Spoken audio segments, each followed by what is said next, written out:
Okay, Got it. got it. Okay. So, Rick Moody, this is a presentation on the 5 stages of the soul by Harry R. Moody, PhD. This is based on his book, 5 Stages of the Soul. And I'm going to introduce him a little bit and then tell everyone how we met. Good. Okay, so Harry Moody is retired as Vice President for Academic Affairs with AARP and is currently visiting faculty in the Creative Longevity and Wisdom Program at Fielding Graduate University and visiting professor at, how do you pronounce that? Tohoku. Tohoku University in Japan. Previously served as executive director of the Brookdale Center on Aging at Hunter College and chairman of the board of Elder Hostel, now Rhodes Scholar. He's author of many scholarly articles and books, including co-author of Aging Concepts and Controversies, a gerontology textbook now in its 10th edition. So the people are reading that at universities, right, Rick? Yep. That's excellent.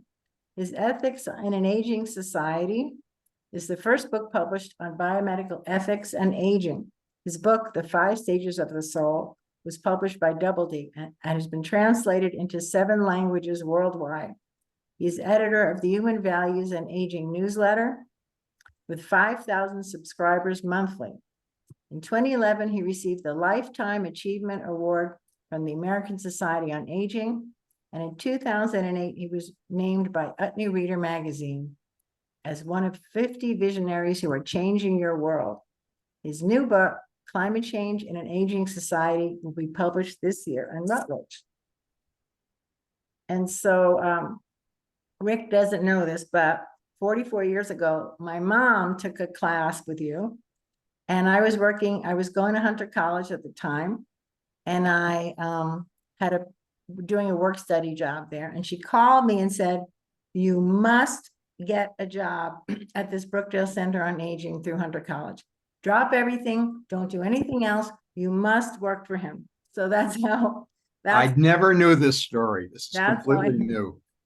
That's how I heard about you. So she was never really that pushy about anything like that. So I called Brookdale, which was part of Hunter College, Brookdale Center on Aging, and sure enough, they needed work study students. And so I worked part-time for you as your secretary. What year was that? What year? I don't know, 44 years ago. You do the math. So, and then I worked for him as a secretary for about 4 years at Brookdale. We started the Brookdale Center on Aging newsletter, and I don't know how many people did that go out to. Hundreds and hundreds. It happened a long time ago, Elise. I don't know what to say. And the Brookdale newsletter talked about listed events and conferences all around New York in the field of aging. And Rick made these wonderful presentations. I remember watching a lot of them, and I remember one specifically on Rembrandt's self-portraits, which was so interesting and real popular. And he was always kind and supportive as a boss, challenged and helped and encouraged me. And I always really, really appreciated that. So I always remembered him. And then maybe in the past several months, I thought, oh, I wonder how he's doing. Sure enough, you do in this newsletter, which you can get on the mailing list for it. I'll tell you at the end. And put me on there, and we updated each other on the past 44 years. And now, see, when I met you, you were about 35 and I was like 22. And so now we're both old. And so I never thought I would be old as I worked for this gerontology center. But anyway, I'm so glad to be in touch, and I was so excited. Mentioned the book, I read it, and really, really enjoyed it. I have all these notes and questions to ask you. So, so he has this slide presentation. He's going to go ahead and start to present it. Well, I'm gonna do it, but before I do it, I want to just say another little sort of element of introduction, because what you didn't say is that I think at the time that you came to work for us, Jacqueline Wexler was still the president of Hunter College. Right. And Jacqueline Wexler is the reason why I worked there in the first place, when you don't know that. But at the time, in 1975, I was working for Citibank, the Citicorp, and actually for their foundation, giving away their money. But I have a degree, a PhD in medieval philosophy from Columbia University. So we had a strange situation. We have Jacqueline Wexler, who is a former nun, who was at the time married to a Jewish businessman. So we got a former nun married to a Jewish businessman who hires a medieval philosopher who's working for a bank. This sounds like a kind of a joke, but in fact, it's the story of my life, or at least my life up to that point. So the question that you have to ask is, who is this guy? And on the screen, you can see that it says Rick Moody, but actually, that's not really my name. We'll have to warn the Federal Witness Protection Program about that in case they're looking for me. But my name is Harry Moody, but people call me Rick. And when I was working for AARP, often people would come up to me in the cafeteria and they'd say, "Oh, I read your article in the New Yorker." And I was very embarrassed by this because there is a guy named Rick Moody, who's a very famous screenwriter. He wrote the screenplay for The Ice Storm, for example. And my old friend Bob Wolf, who used to work for the Federation of Jewish Philanthropies in New York, Bob was at a party one time, and he met this Rick Moody, and he went up to him and he says, "I know the real Rick Moody, except no substitutes." I thought that was a good line. It was a line that was used in a commercial for butter, or I don't know what it was. Anyway, except no substitutes. Well, I thought about this in preparation for talking about the 5 stages of the soul. And I'm going to show the slides. I'm going to show all the slides. But I want you to promise me, at least, that you'll interrupt me at any point as we go through this. Any slide that interests you, anything. And we can't really hear too many voices from people who are watching this, but what I want to say is this: it's a story of a very famous Talmudic figure, Rabbi Zusia, who used to say, "When I reach the next world, God will not ask me, 'Why were you not Moses?' He will ask me, 'Why were you not Zusia? Why were you not the person you were meant to be?'" And that, I think, is really the beginning of the stages of the soul. It's what Oscar Wilde meant when he said, "Be yourself. Everybody else is already taken." And that brings me to where I want to go with the stages of the soul. And I'm going to push the button here and see if we can go further. Well, as expected, the buttons are not working. Just do the page down I did. I'm pressing page down. on the screen. Yep.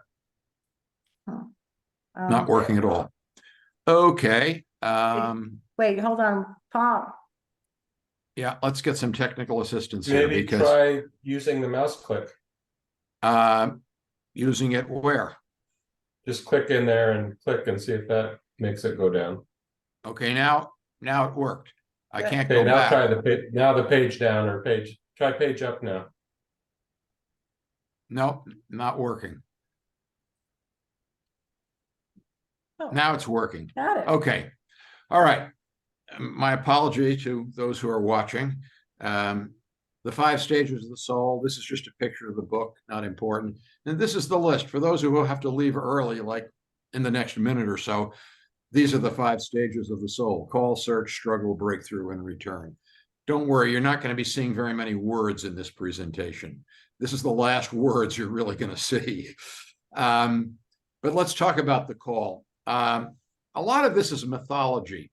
And this is a contemporary myth, Star Wars. And you remember that at the beginning of Star Wars, the hero is awakened by a message from on high, this celestial vehicle that falls to Earth, reminding him of who he really is. That he's not the person who he thought he was.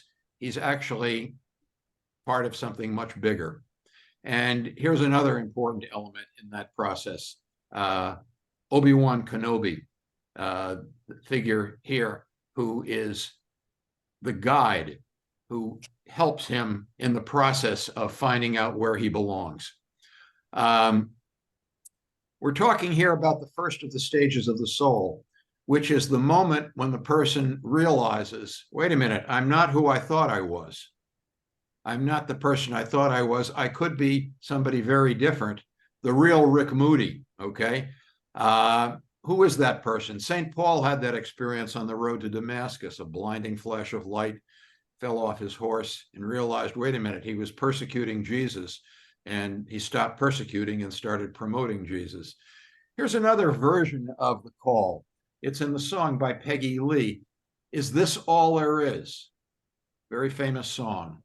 And that is one way that the call comes to people, sometimes when exactly what they've been looking for is fulfilled. They get the child that they've been waiting for. My wife and I were infertile for 15 years before our daughter was born. Not long after, were you around, I think, Elise, when our daughter, Carolyn, was born?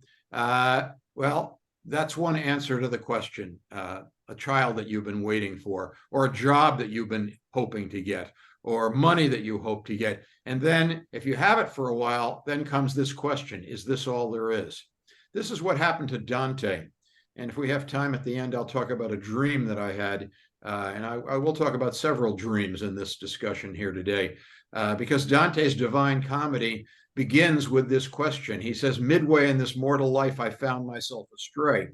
And he depicts himself in the Inferno, the opening verses of the Divine Comedy, as being lost in a wood. But this is an allegory. And what he's really saying is that this is what it's like in life. He was lost. He didn't know where he was going. And somebody comes to his aid. It turns out to be the poet Virgil, long dead, but that's okay. He appeared to Dante.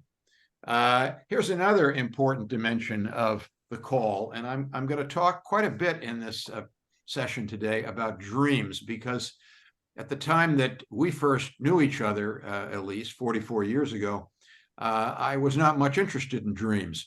But in the years since then, I've become deeply interested in dreams. I've even written an entire book called Dreams for the Second Half of Life. I'm not going to go into all of those dreams, but I'll share a few of them, including some of my own. But this goes back to something in the Bible, in the Hebrew Bible, the story of Jacob's ladder. And here it's depicted in medieval Christian iconography. And you see a picture of the ladder going from the lower to the higher world. A lot of what I'm going to say in terms of the stages of the soul also runs parallel to what Joseph Campbell describes in The Hero's Journey.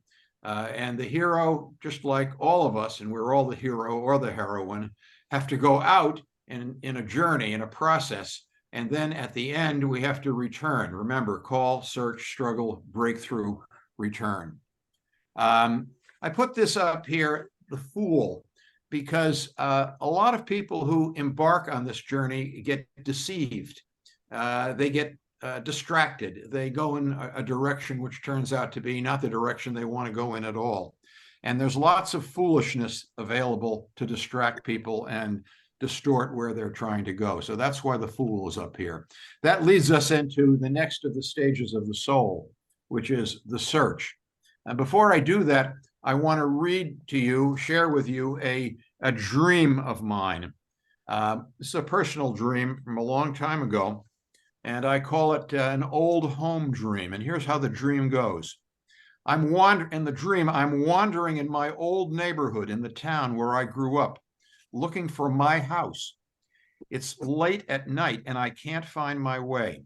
Finally, I arrive at the house, but the front door is locked. I try each of my keys, but none of them work. I'm at the point of despair. Suddenly, I remember the back door. And so I rush around to that door and find that it was already open, not locked at all. Remember, this is an allegory of the search for the self. Will the real Rick Moody please stand up? I go in and everything is just as I remembered it. No one is there, but nothing has changed. Yet something is odd here. I can't put my finger on it. In the closets, I see there are no clothes. The refrigerator is empty, too. I sit down to gather my thoughts and begin to plan to go shopping to buy new clothes and food so I can live here again. As I sit there alone, I am suddenly startled to hear the telephone ring. Who could know that I am there? But somehow I know the call is for me. As I reach to pick up the phone, I wake up. That's the end of the dream. This dream is an allegory about the search for the self, about trying to become the person you were meant to be. Here's another dream, not of mine. This is of an older woman. In my dream, I wake up in a panic. I have lost a set of keys, house keys, and I don't know where they are. I feel very afraid that I have lost the keys. I know they're for a house, but I'm not sure why I have them. I begin looking for them, and I can't find them. I know I'm very afraid and worried about the keys. Well, these are dreams that point in the direction of something in us that is looking, but we don't know what we're looking for. And we may not have the keys to open up the thing that we're looking for, the house. The house actually is the place where we live. So very often when you have a dream of a house, the house represents yourself. You're very familiar with it. And yet sometimes in that house, you discover a door that you didn't know was there to a place in the house, the attic, a basement that you didn't know existed. This is allegory. And dreams, as I put it in my still unpublished book, dreams show us what we already know, but cannot yet see. So I'll be alluding to a few more dreams as I go forward with this, but let's talk about the second of the stages of the soul, which is the search. And the question is, what is the search? What does the search mean? A key point about this is that the search begins from where we are. I'm reminded of the story of these two guys who were lost in North Dakota, driving around. They had no idea they were trying to get someplace, and finally they run across a farmer, and they say, "Oh, we're so glad to see you. We're trying to get to Chicago." And the farmer thinks for a minute and says, "Well, if I were you, I wouldn't begin from here." And that's an attitude that many of us have. We want to be better than who we are, but we want to begin somewhere else. So I want to convey a book by a woman named Pema Chodron, a great Buddhist teacher, who titles her book, "Begin Where You Are, A Guide to Compassionate Living." Well, this is a very, very important point, because the point is search, guidance, how to find our way to there. On the screen now, what you see is a picture of the labyrinth. And if you go to the labyrinth in Chartres Cathedral, we'll see a picture of it right here. That's where their labyrinth originated. Now, there are labyrinths all over the United States, all over the world now, because if you walk into the outside of the labyrinth, you can walk through those paths. And if you stay on the path, you will eventually reach the center. And then you have to find your way to go back out to the outside. That in itself is an allegorical description of the stages of the soul, how to find your way to the center. Well, the labyrinth is designed so that if you stay with the path, you stay on the path, you will find your way to the center. Not everybody does find their way to the center, but it is possible. This is from the actual Chartres. I remember I was educated as a medievalist, so I have a strong feeling for medieval things. Here are more pictures of labyrinths and mosques. They're not mosque. I said it wrong. Mazes, and some things that look like labyrinths are actually mazes. And if you go into them, you can be deceived and just wander and be lost completely. And this is the danger of, gee, I want enlightenment. Maybe I can find it on the internet. Stanley Kubrick, if some of you may have seen the movie The Shining, and he's a guy who goes completely bonkers in his character in the movie. But at the end of the movie, when the woman and her child escape, his wife escape because he's gone bonkers, he's going to kill them. The character in that movie, he goes outside and he runs into a maze. It's not a labyrinth; it's a maze, and he'll eventually die there of freezing.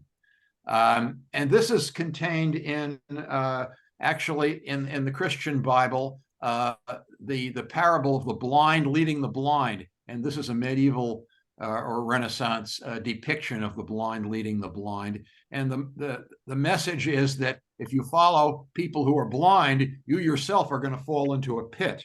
So this is the great danger of the need for guidance. This is a picture of Ramana Maharshi, who was a great Hindu guru, a great master. But we know that many people who claim to be masters actually are not masters at all.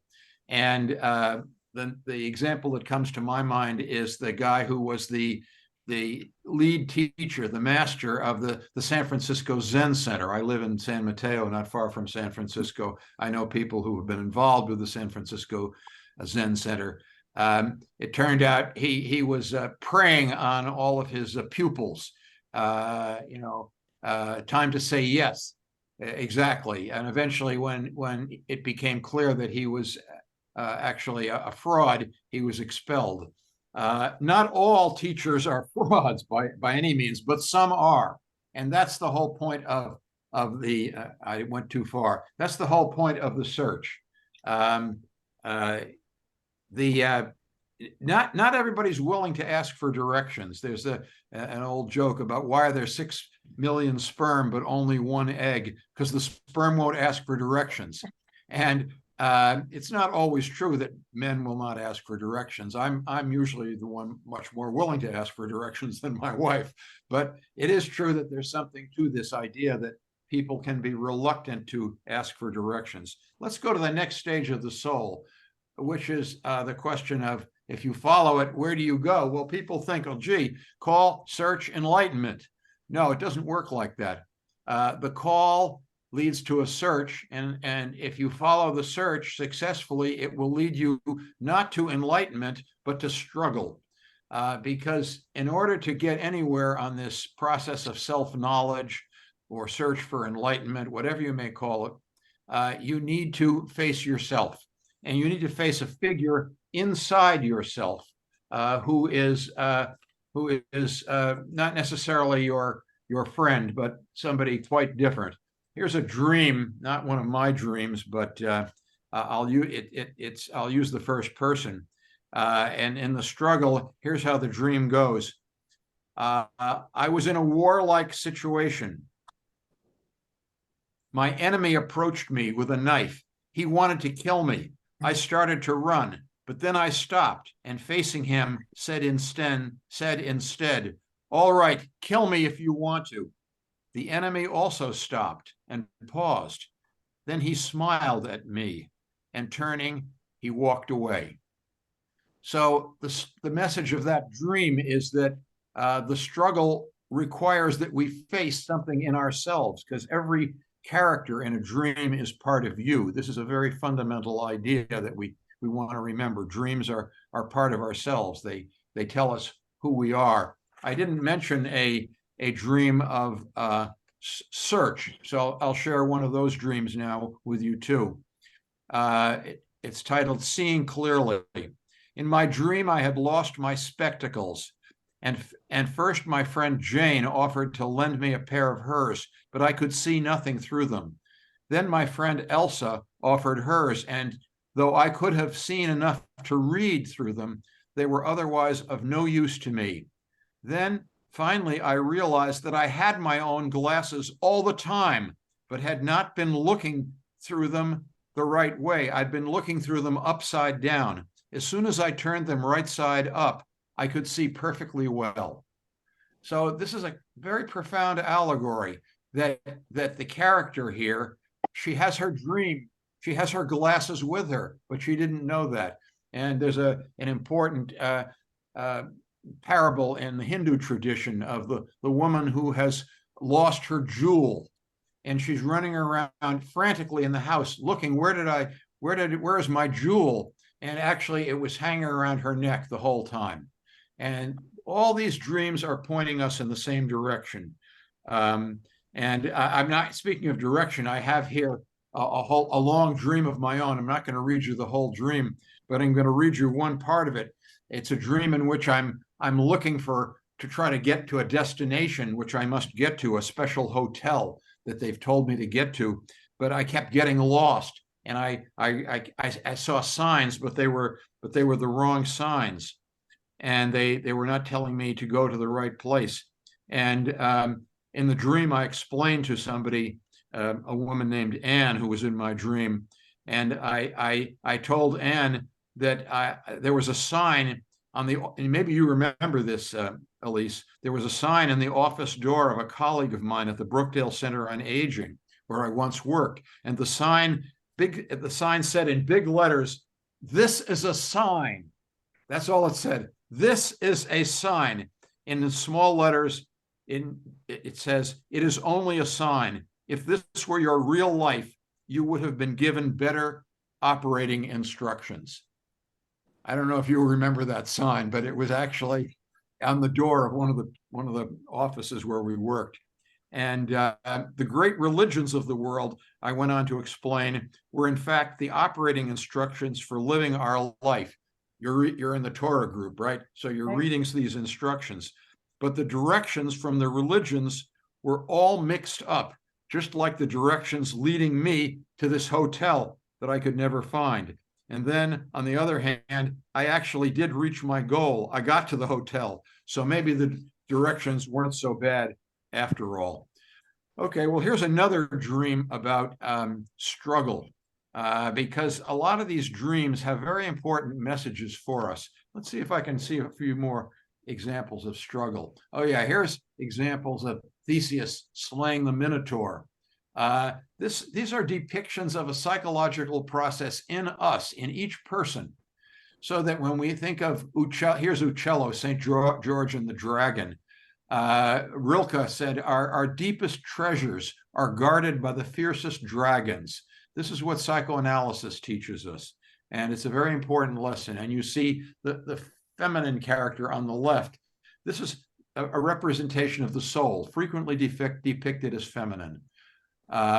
Here's melancholia, Dürer, because this is another name for depression. Depression can be an opportunity for struggle. Why are we depressed? What's going on in us? Here's St. Anthony and the demons, the church fathers, of which St. Anthony was one of the great ones, were assaulted by demons. These demons are in ourselves. And I must tell you, when people say, well, what are these demons? The answer is very simple. The answer is conveyed in this joke about narcissism, where the narcissist says, enough about me. Let's talk about you. What do you think of me? And that's a narcissistic joke, because the narcissist is the one who's bound up in himself. He can't escape from himself. The Jungians sometimes represent this as the shadow. Here's a picture by the great artist Kandinsky, in which you see the woman who represents the soul has that shadow above her, that dark figure, Lady in Moscow. And this is depicted in a wonderful book called Concerning the Spiritual in Art, all about modern artists who were on the path of finding something profound. So what is it that masks us? That we are the ones who mask ourselves. We deceive ourselves. We're looking for something else. We don't realize that the jewel is hanging around our neck the whole time. Thomas Merton, one of the great figures who discussed this process. I've gone too far. I want to go into the breakthrough, but before I go to that, I'm gonna share with you a dream about the struggle. By the way, you haven't interrupted me, Elise. I'm not sure why that is, but you're welcome to interrupt me. I'll tell you my dream when you tell me yours. Go ahead. Okay. This one is not my dream, but it's somebody's dream. It's included in my dream book. It's called Climbing the Mountain. While ascending a mountain path, I begin to find it more and more difficult to climb. That's the struggle. My legs took on the familiar leaden feeling that they sometimes have in dreams. A dull heaviness spread through my rapidly weakening body. My feelings of weariness deepened until I could only continue by crawling. And even this was too much for me. I was overcome by a feeling of certainty that I was about to die from exhaustion. This realization of imminent death focused my attention with remarkable clarity upon what I wanted to express with the one act of my life that I had left: perfect acceptance. Thus, gladly embracing death, I let go completely of my last breath, when to my amazement and delight, a rainbow flowed out of my heart, and I awoke from the dream. This is a wonderful dream because it ends with the breakthrough, and that's the next of the stages of the soul.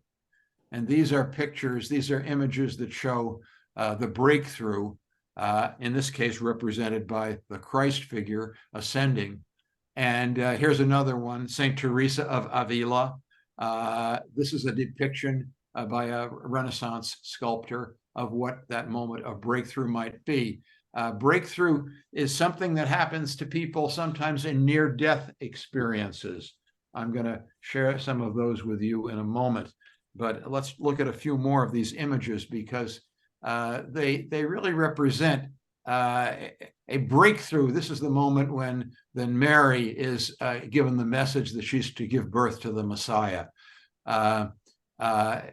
Some of these include depictions of somebody in complete stillness. Like for Buddhists, the breakthrough is a moment of stillness, a moment of complete silence and consolidation. I have to share with you something. I'm not Catholic, but I was educated in Catholic philosophy. I tell people I was brought up as a Protestant, got a degree in Catholic philosophy, and spent most of my career in Jewish fundraising, which is true.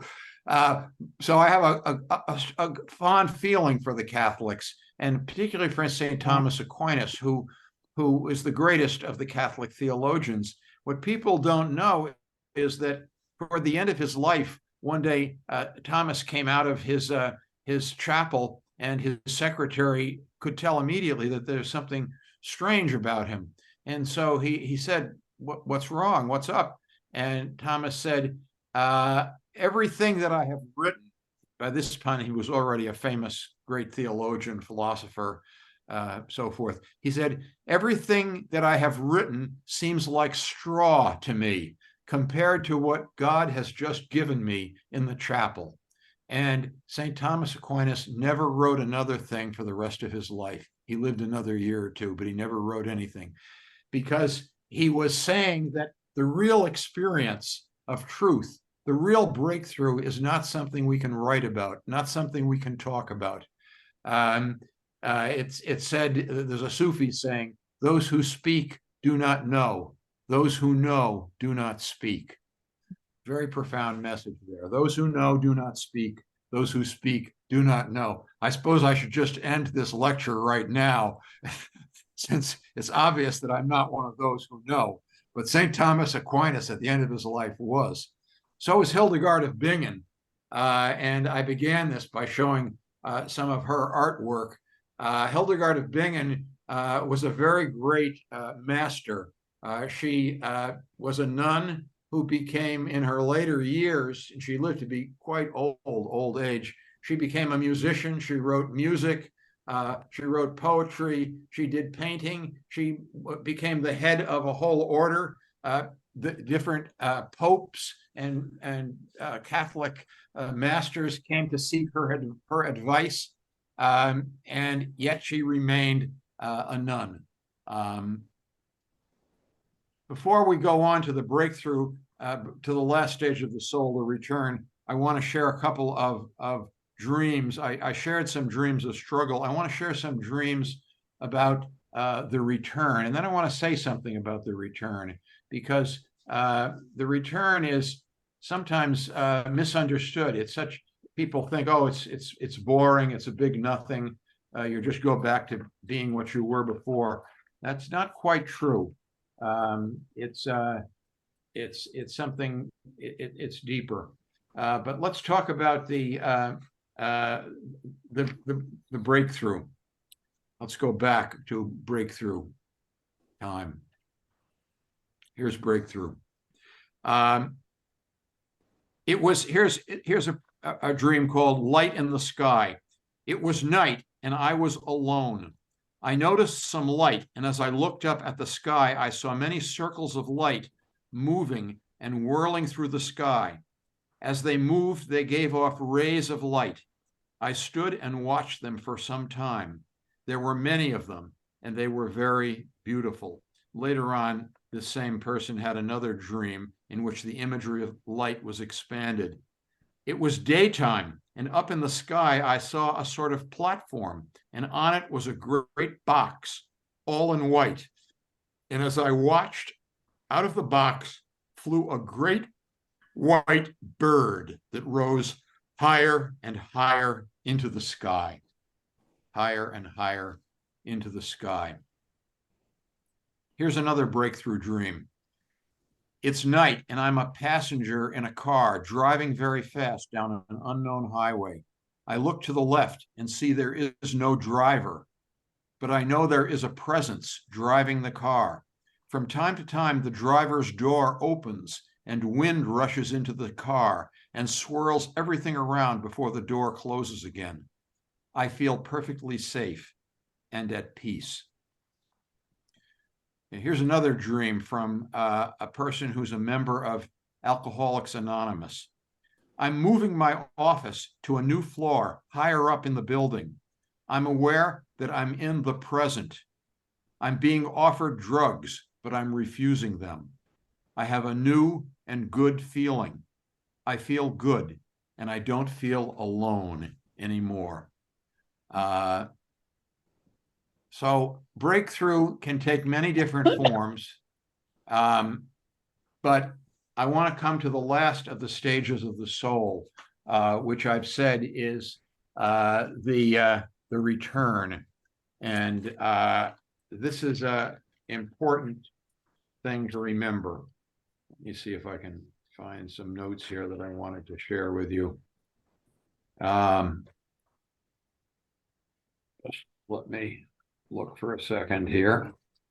By the way, let me take a moment and ask you, Elise, to share with me the dream if you have it, if you want to say something about it.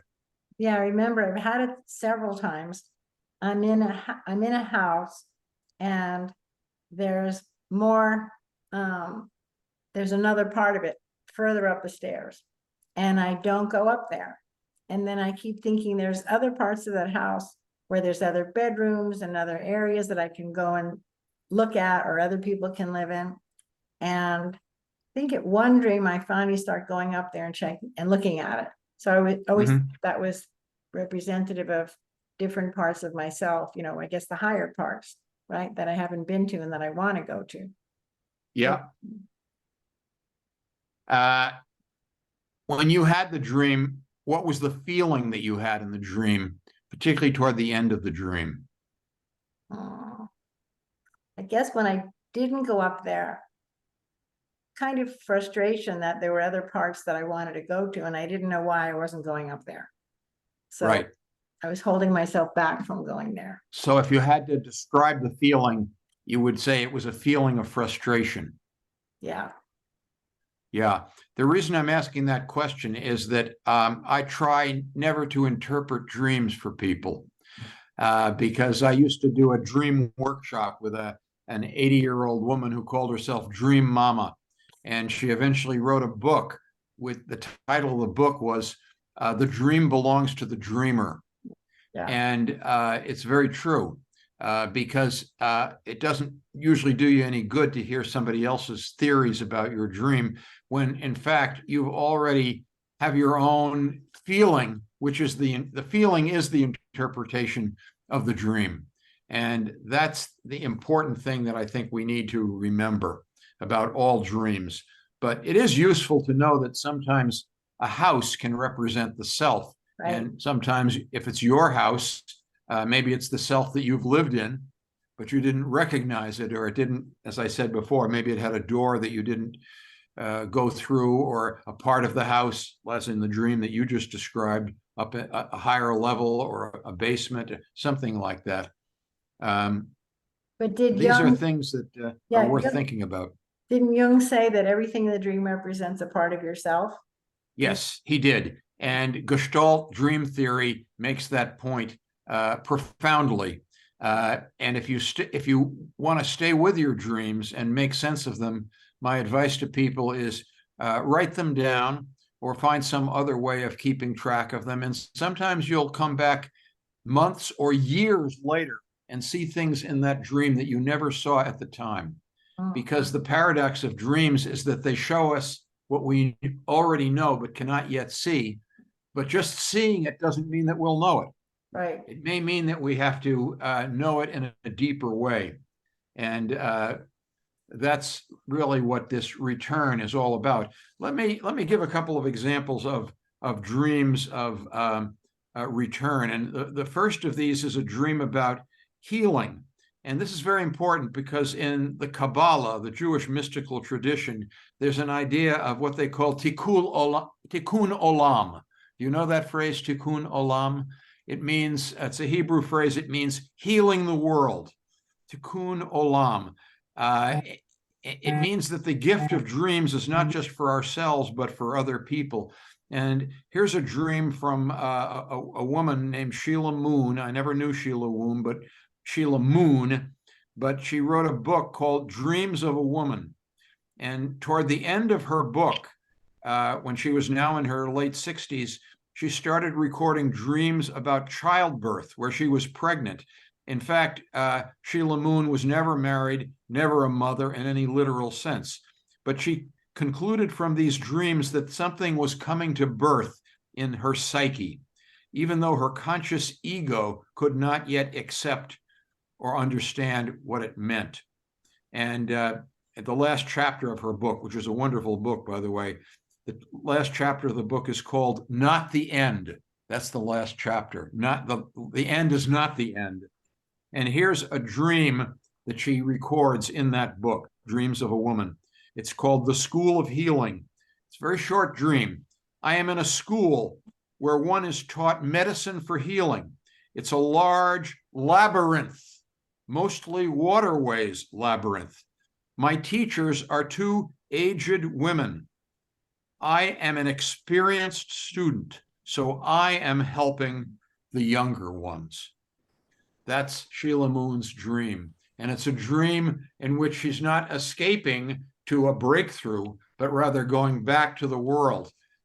Because as the Sufis say, the Islamic mystics, the mystical path, the spiritual path, is to be in the world, but not of it. So the end of the spiritual journey is doing nothing, you might say. We'll come back to that in a moment. I have to share a funny story about this because years ago, I traveled one time with a man named Albert Cole, who no longer living, but he was a Methodist minister, and he was a very important person in the field of aging. He created spiritual programs in churches, not just Methodist churches, not even just Christians, but in synagogues all over the place. He was a very interreligious person, but his wife, as he grew older, his wife developed dementia. She was his partner in this whole process, but she developed dementia. But what he did, he would bring her, and I actually saw this in person, he would bring her to conferences, even gerontology conferences, and he would always be there with his wife, but it was not easy. And he told me one time they were going up in an elevator in the conference hotel, and his wife all of a sudden started reaching in to the purse of another woman. And so Albert Cole didn't know what to do. So he just pressed the button and the elevator door opened, and he grabbed his wife and ran out, and he said to her, "Forget the jewels, go for the cash." He made it into a joke, in other words. And another time, she had to go to the ladies' room. And this was when he was wearing a clerical collar. And so he had to go in there with her. And as they were leaving, a woman came up to him and started shaking her fist at him and saying, you're in the ladies' room. How could you do? You were a minister. And she said to him, say something theological. So he turned to her and just said, oh, go to hell. and that was Albert Cole, Reverend Albert Cole. That was his ability to continue to be in the world, but not of it. And here's a dream, which is called Light in the Tunnel.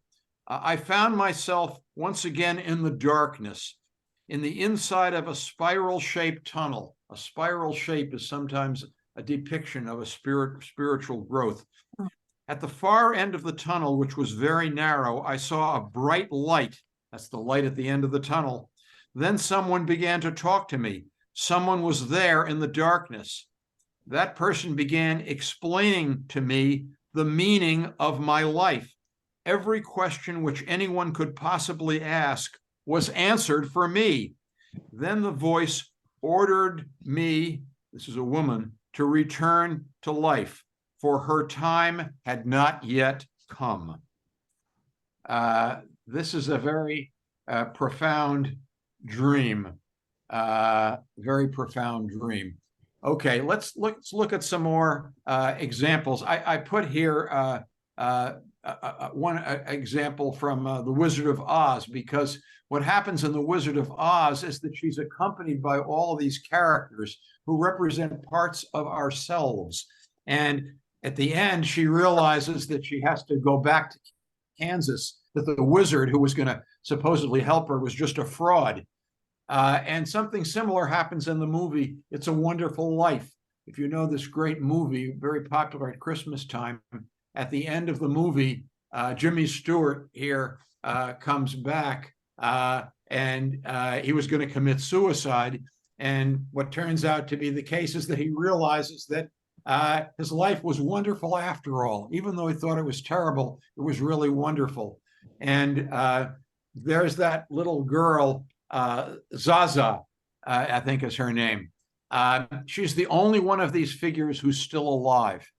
And the reason I know that is because my good friend Connie Goldman, who was one of the founding mothers of National Public Radio, and she just died at age 91 last year. But years before that, Connie Goldman became fascinated by the movie It's a Wonderful Life. And Connie Goldman and I did a whole session at an aging conference all about the movie It's a Wonderful Life. And as part of that process, Connie spent a week staying with Zaza, the little girl who grew up, who did not have a wonderful life, by the way. Her parents stole all of her money when she was a child actor. Later on, when she grew up, her son committed suicide. Terrible things happened to her. But in the middle of all of that, she somehow found her way back to this movie. And she started giving talks all around the country to help people who also were struggling with the darkness. So the point of this is that, well, I think you see what the point is. Let me go on to some other slides about the end of the spiritual journey. The end of the spiritual journey is not doing things, but doing nothing. Not trying to become a better person, but becoming the person you were always meant to be. That's another name of what the Buddhists call compassion in action. And here are some of the ox herding pictures. These are from the Japanese Buddhist tradition. And I'm going to go through them very quickly, but they describe the stages of the soul that begins with the call and the search, and then discovering the footprints. And the ox represents enlightenment. You see, when you finally can perceive the ox and catch the ox, what happens? You have to tame the ox and then eventually ride the ox home. It's homecoming. And eventually you go beyond the ox, beyond enlightenment. Chop wood and carry water, as the Buddhists say. What do you do after enlightenment? And here's the final stage. It's reaching the source, return, the last stage of the soul. And what I want to say about that is that this is a spiral path. We spoke about that before, this journey. It's not that you go on the 5 stages once, you keep going on them again and again. And that's why it's a spiral process that we see in nature, the spiral galaxy in Andromeda, the spiral galaxy of the DNA molecule, the spiral of the dance of life. This is from the Hindu sources. And William Blake describes the spiral of heaven. This is something that we see in certainly the Christian tradition. I did my doctoral dissertation on Meister Eckhart. That was the subject of my doctoral. I spent years immersed in Meister Eckhart. So I'm just going to share a few things from Meister Eckhart. He was, by the way, somewhat persecuted, even though he was a great figure and a teacher within the Catholic tradition. The Catholics didn't know what to make of him. And so he was summoned to the papacy to be interrogated. And he was not persecuted. They didn't burn him at the stake, but they did condemn many of the things that he said. Well, here's some of the things that he said, which are not to be condemned, but to be treasured. He said this, Meister Eckhart. He said, if the only prayer you say in your whole lifetime is thank you, that would be enough. So he's pointing to gratitude as the heart of heaven. And he said this, be willing to be a beginner every single morning. Begin a beginner every single morning. Suzuki Roshi, the great Zen master, used to sign his letters, no special person. No special person. Here's another one from Meister Eckhart. Only the hand that erases can write the true thing. You have to go beyond all the things that you've said. And Meister Eckhart was a very practical person. He was not a monk. He was a friar who lived in the world and was in charge of monasteries and helping people. He said, wisdom consists in doing the next thing you have to do, doing it with all your whole heart and finding delight in it. So that's the story of the return. We have to come back. As I said, Meister Eckhart, the only prayer you say is thank you. That's enough. And here's Rumi, the great Persian mystic who taught exactly the same thing. And I'm near the end of what I wanted to say because this is what Rumi said. He said, in the great mystery that is, we're living in the great mystery right now. This is the great mystery. We don't really own anything. What is this competition that we feel then? Before we go, one at a time through the same gate. He's talking about death, isn't he? And this is why death can be a great teacher. In the years after you knew me, Elise, my wife and I became caregivers for a dear friend of ours, Larry Morris, who lived in our house until he died at the age of 97. And I tell people, I didn't really learn gerontology from books or from being a professor or anything else, but I learned it from Larry Morris, from living with him and caring for him. And one time Larry and I were, and Larry, by the way, was a great student of mysticism. This was all he was really interested in from his early years until the end of his life. And I took him one time in a wheelchair because at the end he could only travel in a wheelchair. And we went to a party celebrating a young friend that he knew who was just graduated from high school. And so there we were at the graduation party, Larry on the outskirts of the party in his wheelchair, and me pushing the wheelchair. And all the people were, there were 100, lots of people at this party. And I said to Larry, Larry, did you ever think that all the people at this party will someday be dead? And he grabbed my shoulder at that point and he said, hold on to that thought, Rick. Hold on to that thought, because if you hold on to it, it can free you. And I've always remembered that moment at the graduation party. And I come back to it And I come back to, this is from T.S. Eliot, The Four Quartets. And at the very end of The Four Quartets, which is a very great poem, he says these lines: "We shall not cease exploring, and the end of all our exploring will be to arrive where we started and know the place for the first time." Well, I said when I began this talk today that I wasn't going to have any words. I said that the only words you were going to see were those words: call, search, struggle, breakthrough, and return. But here they are. And here we are at the end, which is the picture from the very picture that I started out showing you. So let me stop there and let me open it up to questions and comments from anybody else. Now, I We've want to reached say, the Rick, end. this has been so interesting. Thank you so much. Yeah, I have pages and pages of notes I took from the book and questions and quotes that I really liked. And you know, one of them many is: we accumulate psychological waste and useless behaviors, unreasonable expectations, self-demands, shoulds, ought to, must. And in thinking about the things that get in the way of us, of living, you know, spiritual lives. And then you talk about admitting and seeing our faults that get in the way of Yes. being our best selves and Yes. looking at our vices. Yes, I'm against perfectionism. Although I admire it. I've been married to a woman for 54 years who's a perfectionist in a way that I am not. I'm a bit of a slob, but she is a perfectionist, and I've come to see the great virtues in perfectionism.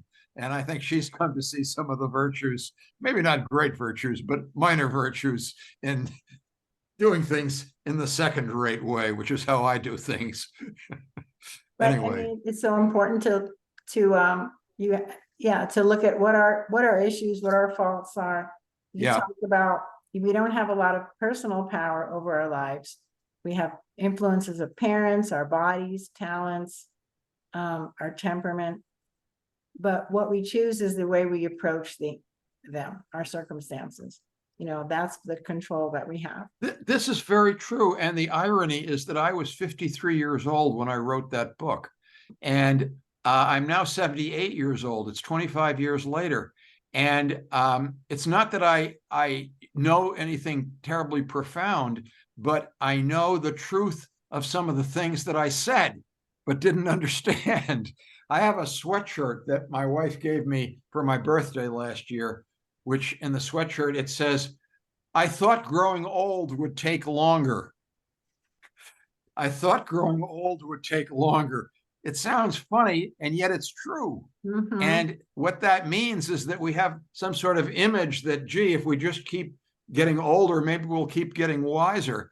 But what T.S. Eliot is telling us, I'll go back to this, is that we don't get better. We don't we don't stop exploring. We keep exploring, but we go back to the beginning. We go back to what we already knew. Right. And the struggle is in ourselves, really. The struggle is in ourselves. And this is a very important, because in politics, and actually in a lot of religion, we're told, in religion, we're told we should make ourselves better, or we're a sinner. The Christians are very big on this. But actually, the Christians, if you really pay attention to what they say that this is original sin. This is not your fault. And you need to get beyond that idea of your fault and blaming yourself, blaming other people. You need to move towards gratitude, and including even gratitude for your faults, which sounds like a paradox, but it's not. Or maybe it is. So I'm wondering, Thelma, are you there? Do you have some comments? Wait, go ahead. Yeah, I'm here. I'm just love this.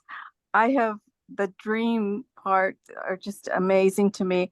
I have a book that I've written that revolves around this woman having the progressive dream, very much like what you described. At first, the dream starts out and the house is her house is not her house. It's got all these other rooms and they're full of all these things. And as it progresses, the rooms start to empty out and it ends with a birth kind of thing, like an empty tunnel where she's walking into a new field. But I'm just love all of this. I feel like I'm back home in psychology again, doing what I love. It's been a wonderful presentation. Elise, if you could convey to, it's a Thelma that I can't see you on the screen, but Thelma, just yeah. convey to Thelma my email address. Thelma, I'll be glad to send you some material that I have, and you can ask me to send you as much as you want. I have an entire book on this, Dreams for the Second Half of Life, and another book called Dreams and the Stages of the Soul. And I will share with any of it as much as you want. If in terms of your book, if you want to write a book, I will be happy to give you my own experience of writing books, and maybe you can find that experience useful. I try to help other writers. Yeah, I have actually published several books, but yes, I would love this information. So then let's be in contact, and maybe I'm just speaking off the top of my head here now. At least maybe what we need to do is just have a session, and I won't repeat any of the dreams that I've done here, but maybe a session on dreams for the second half of life. Nice. I would be more than happy to do that, and I'll select out a few dreams and I'll read them out loud. They'll be very short because I couldn't even read all of the full length of them, but I'll make this available. Don't charge any money for it. Just, and it doesn't have to be masses of people. It can just be 5 people. I don't care, but I want Thelma to be there because I want to be there. I want us to be in dialogue about this, because at some point I will try to publish my book, Dreams for the Second Half of Life, and probably some of these things I have published already in the Journal of Transpersonal Psychology and places like that. But see, my situation is that I'm 78 years old, and I don't have to publish, publish or perish, that kind of thing in academia. I've already finished with that. I don't need any more publications. I'm doing the book that I'm doing now, and Thelma, I do want to share with you some of these dreams about climate, because the book that is in the publisher's hands right now, Rutledge, the book is finished. It's called Climate Change in an Aging Society, and the last chapter of that book, the last chapter is called Hope and Fear, and it basically says we need both hope and fear. We shouldn't pick one or the other. We need both. And that chapter is narrated entirely through dreams about climate. And I would love to have your reaction to that chapter. And I'll be happy to send it to you, because you're a dream worker, clearly, like me. So, yes. Yes, I'm just fascinated by this, by everything you've said. And it's ringing so true to me for some of my experiences. And let's collaborate, Okay. It's wonderful. Great.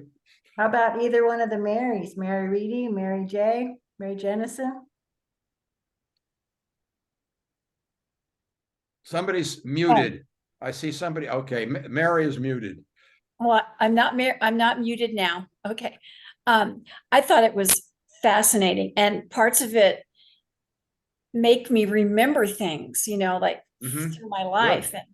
And I'd start reflecting on it, but then we'd go on to something else. So I have a lot to think about now. I know that in my more recent past years, I've started dreaming more and dreaming more vividly. And I wanted to ask you if that's normal. The answer is yes. And I have my brother-in-law said to me not long ago, he's a retired insurance broker. He said, whatever your question is, the answer is always the same: money. So what he meant by that is, it's obvious what he meant by that. But what I meant by when I said yes, is start by the assumption that whatever is going on in you is normal. Okay. And that's a good starting point. And with regard to dreaming, the thing that you want to remember, and Thelma may want to, respond to me on this, is many people do not remember their dreams, but they dream anyway. And we know this from laboratory studies of rapid eye movement. I've been in sleep labs myself, and I know the literature on the neurophysiology of sleep to some degree. I'm not a scientist, but I've made it a point because I've been interested in. For many years I was a member of the International Association for the Study of Dreams, and I subscribed to their journals and all the rest of it. So, in response to you, it may not be that you're dreaming more, but it may be that you're remembering your dreams more or paying more attention to them. And maybe that's a clue that they have a message for you. I don't know what the message is, and I'm not about to, quote, interpret your dreams. I don't do that. But I would say that you can be grateful for them. I will tell you this, that I had a dream. I won't give you the details, but in the dream, I was dealing with a nuclear power plant that was in danger in some way or another. And then in another part of the dream, I was in a spacecraft with my wife and my newborn daughter, who at the time was 3 or 4 months old. And she's now 39 years old, okay? But it was not until years later that I understood the meaning of that dream, okay? Even though part of the dream was lucid, namely in the dream itself, I knew that it was a dream. And somebody else was explaining something to me, and I said, no, that can't be true. This is a dream, isn't it? And she said, yeah, this is a dream. And then eventually I woke up. But my point is, there are parts of that dream that I did not understand at all until 20 years later. So that this is a very important point. You raised your hand. Jump in. Yeah, I wanted to add that most of my dreams are like about teaching, because I was a teacher, and Yep. It's like I'm reliving that every night. Yep. But occasionally I'll have a dream where I am working with my ex-husband, who we divorced like over 30 years ago. And I think it's interesting that I'm going way back there, still trying. He's still around. Sort that out, and make peace with it. Yeah. I mean, I wanted that divorce, and I'm still grateful for it, but I'm still somewhere inside. I'm still working on it. All I can tell you is I just pulled out my my notebook here, because I keep notebooks, journals of my life, and have done so since long before you met me. At least I've been keeping these notebooks. And in a dream just a few days ago, who appears but Jacqueline Wexler, the president of Hunter College, who hired me and I was the only employee of the Brookdale Center on Aging at that time. I worked out of her office. This is Jacqueline Wexler, the former nun who married the Jewish businessman, okay, and hired the medieval philosopher to create the Gerontology Center, who had nothing to do with anything. So, but here she is. She was in my dream, and the same is true for other people like this. So, of course, he's still there. The former, of course, he's still there, because the past is there. Long after we knew each other, at least. Rose Dobroff and I worked with Robert Butler. I don't know if that name means much to you, but Bob Butler was he was the founder of geriatrics in America. He was an MD. He eventually became my boss and my mentor, but he was the man who invented the term life review in an essay that he wrote in 1962 or 1963. I'm sorry. He published it in 1963, which is the year I graduated from high school.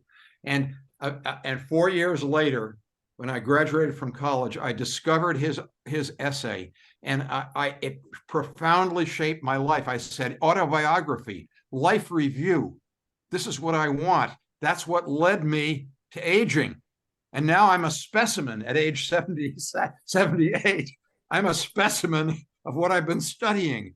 But I'm having these dreams of life review, just like you. just like you. Just last week, my wife and I were on vacation with our daughter, the one who's now 39. She's a social worker, by the way, Okay. and our two grandchildren, two little girls, aged 4 and 7. And I had these dreams every night while I was on vacation. And my wife and I were talking and saying, do we dream more often on vacation? Do we dream? You know, I can't tell you the answer to this, but it's normal. Whatever it is, the answer is it's normal. Thank you, Mary. Thank you for your comment, your question. Thank you, Thelma. Anybody else that we've missed here? Michelle, Mary Jennison? Well, I found this very interesting and there's a lot to think about now. I don't remember a lot of my dreams, but the dreams I do remember seem very meaty and they stay with me for a couple of days and I'm, Yeah. thinking about what's going on. But that last quote from T.S. Eliot where we end up back where we started, Yeah. but we understand so much more. Yeah. And it's very familiar. And I think as we get older, well, for me anyway, I keep going back to things that happened when I was young, when I was middle-aged, with a fresh outlook and a much deeper understanding. Yep. And Yep. and it makes me feel more at peace. Yep. We shall not cease exploring. Mhm. Maybe more acceptance of what we went through, right? What we were going through, I think. And because there's self-acceptance, there's also just acceptance of other people for Yep. their frailties and their difficulties and their pain. And I like being older. we live in a world in which that's not particularly celebrated or accepted. I think it's fair to say. Except for the aches and pains and all the physical ailments. Yeah, yeah. That's the challenge. Those are the Right. Well, that's real. That's definitely real, believe me. But I mentioned Robert Butler, who invented this idea of life review. He also is the man who coined the word ageism. You've heard the word ageism? Mhm. That word was invented by him in 1969. Nobody ever used it before. They talked about racism, sexism. He used the term ageism. And we're aware of it, but I don't think we've really come to grips with it. That would be my statement. Michelle, did you have something you wanted to add? I usually learn more from stories, Yep. and my dreams are like stories. Yep. And what I'm intrigued by in my own dreams is how some of them replicate. It's the same dream again and again and again and again. There I am doing the same dream. The thing that I'm fascinated by in this presentation is how familiar some of the dream images feel to me. Yes, they're not your dreams, but they seem familiar. Very much so. That's a kind of paradox, isn't it? It's delicious. And the spiraling backwards into who I used to be, because I'll be 77 in January. We're the same age. Yeah, we are. There's something about spiraling back to the silence. Yeah. Or the knowing or the centeredness of who Michelle was and still is, that I find really peaceful when I can get there. It's one of my greatest senses of peace. This is a wonderful thing that you've shared with us. And it reminds me that Erik Erikson, the great psychologist, who I never met personally, but I've certainly been influenced by his work, he described the last stage of life, the stage of old age, as a duality. All the stages of life are a duality for him. But the last stage he said it was ego integrity versus despair. Despair for many reasons, maybe despair about the world. Read what's going on in politics, read what's going on, see what's going on around us. Maybe look in yourself, you see you do the same thing over and over again, and you don't seem to get better, quote unquote. But he said the other side of it is ego integrity, saying yes. And that's why he said the great virtue of age is wisdom. And maybe that's one meaning of it. I see by my watch, I haven't been paying attention to the time. Maybe that's a good thing. That we're almost at the end of the time that we allotted to this, which I think you said it was going to be 8 o'clock your time, right? Mountain time. That's like senior bedtime, I think. Senior bedtime. Getting Well, close. what I would like to propose is something that I did not anticipate doing. I had no plan to do this, but I want to read just a page, a single page from a book called The Measure of My Days. Mhm. Do you know this book, Elise? Mm-mm. Okay. I want everybody to go out and get this book and read it. How about that for a former professor saying this? Why do I say that? Because Larry Morris, who I mentioned already, who died at the age of 97, the man who taught me gerontology by his example, Larry Morris had at his bedside at the end of his life only 2 or 3 books. He had Rumi, Jalaluddin Rumi, he had St. Augustine, and he had this book, The Measure of My Days. And he said, this is the book that talks what old age is really like. So I'm not going to, it's the book of a woman named Florida Scott Maxwell, who was a mountain climber, a psychotherapist, an airplane pilot, a remarkable person, and ended her life by living in a nursing home and died in the 1980s. This is 40 years. She died just around the same time that you and I knew each other, Elise. And I discovered this book. And this is a great, great, great. Did I say great? Okay, I'm just going to read one page and then we're going to say goodbye for the day. Okay? And here it is. I'll even put on my glasses in order to read. She says, and she kept this as a kind of a diary or a journal of her life in the nursing home. She says this: age is a desert of time. Hours, days, weeks, years, perhaps, with little to do. So one has ample time to face everything one has had, been, done. Gather them all in, the things that came from outside and those from inside. We have time at last to make them truly ours.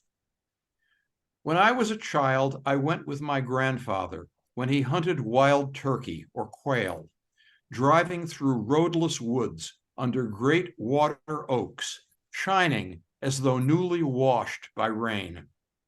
Once on reaching a river, I jumped from the wagon and running into the deep shade, sat down on a large alligator, taking it for a half-buried log. Ooh. I was also the child who walked out on a plank, placed as a pier to reach the center of the dark pool, then kneeled down, plunged in her hands to scoop up a drink, and saw that fatal snake, a water moccasin, dart between her closing hands. You need only claim the events of your life to make yourself yours. When you truly possess all you have been and done, which may take some time, you are fierce with reality.